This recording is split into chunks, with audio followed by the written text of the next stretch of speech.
काही शहाणे असे म्हणतात शोक करतात आणि नंतर आत्महत्या करतात। शेतकरी रात्रंदिवस शेतामध्ये राबतो, ते शोक आहे का? स्वतःच्या मुलीवाळीचं लग्न करणे हे शोक आहे का? त्यांना मुलीवाळी आता ते लग्न करीत नाहीत का?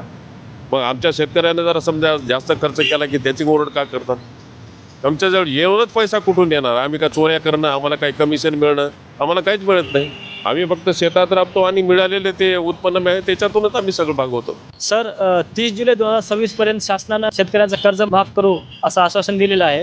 तुम्हाला वाटते काय होईल म्हणून? होऊ शकत नाही। शेतकऱ्याला 31 तारखेला आपलं 31 मार्चला नोटिसा निघतात भरायला लागते आपल्याला। होऊ शकत नाही। बच्चू कडू गेले ते मीटिंगला, त्याला डोळे पुसले, त्याची चॉकलेट दिली। शेतकरी तिथं बसले होते रात्रभर, मोर्चा सोडून तिकडे गेले, बैठकीला गेले। गरज नव्हती ना दयाची। सरकार बरोबर येत होता, गुडघ्यावर पाय टेकून येत होता सरकार आपल्याकडे। 2 दिवस थांबलं असलं तर गोष्ट कशी आहे जी कर्जमाफी बार बार करून त्याच्यावर उपाय नाही। जोपर्यंत शेतकऱ्याच्या हातामध्ये पैसा येणार नाही, त्याला हमी भाव भेटणार नाही आणि त्याची आर्थिक बाजू सक्षम होणार नाही, तोपर्यंत कर्जमाफी किती केल्या तरी या प्रश्नाचं उत्तर भेटणार। तर शेतकऱ्याला हाताला पैसा भेटणं गरजेचं आहे। पाणी जास्त पडल्यामुळे नुकसान झालेलं आहे भरपूर, त्या नुकसानाची भरपाई।